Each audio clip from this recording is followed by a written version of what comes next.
पैठण तालुक्यातील थेरगाव शिवारात अज्ञात चोरट्यांनी सौर ऊर्जा प्रकल्पांच्या वायरावर डल्ला मारत तब्बल 8 शेतकऱ्यांचे मोठे नुकसान केल्याची घटना गुरुवारी 9 एप्रिल रोजी सकाळी 7 वाजेच्या सुमारास उघडकीस आली. या घटनेमुळे परिसरातील शेतकऱ्यांमध्ये भीतीचे वातावरण निर्माण झाले असून तब्बल 1 ते 1.5 महिन्यात अंदाजे 150 ते 200 शेतकऱ्यांचे वायर अज्ञात चोरट्यांनी लंपास केल्याने शेतकऱ्यांमध्ये संतापाची लाट उसळली आहे. सकाळी सुरेश मापारी हे शेतात गेल्यानंतर शेतात बसवलेल्या सौर पंपाच्या महागड्या वायर कापून चोरून नेल्याची घटना उघडकीस आली आहे. याची कल्पना त्यांनी अन्य शेतकऱ्यांना दिली असता या शिवारातील इतर शेतकऱ्यांच्या वायर चोरी गेल्याचं लक्षात आलंय.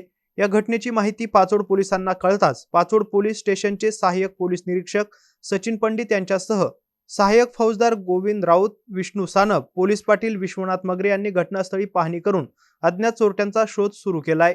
या घटनेची नोंद पाचोड पोलीस ठाण्यात करण्यात आली असून पुढील तपास सहाय्यक पोलीस निरीक्षक सचिन पंडित यांच्या मार्गदर्शनाखाली पोलीस करत आहे. तब्बल 1 ते 1.5 महिन्यापासून सोलार कृषी पंपाचे वायर चोरणारी अज्ञात टोळी सक्रिय झाली असून अंदाजे 150 ते 200 शेतकऱ्यांचे वायर अज्ञात चोरट्यांनी लंपास केल्याने शेतकऱ्यांमध्ये संतापाची लाट उसळली असून अद्यापपर्यंत एकाही घटनेतील अज्ञात चोरट्यांना स्थानिक पोलीस आणि ग्रामीण स्थानिक गुन्हे शाखेला यश न आल्याने पोलीस प्रशासनावर शेतकऱ्यांचा विश्वास राहिला नसल्याचं बोलल्या जातंय. या अज्ञात वायर चोरट्यांच्या दहशतीमुळे भर उन्हाळ्यात फळबागांना पाणी देणे शक्य होत नसल्याने फळबागा जळून जात आहे, तर शेतकऱ्यांच्या पशुधनाला पिण्याच्या पाण्याची समस्या भेडसावत आहे. आता या प्रकरणात वरिष्ठ पोलीस अधिकाऱ्यांनी विशेष लक्ष देण्याची मागणी शेतकरी वर्गातून केली जाते.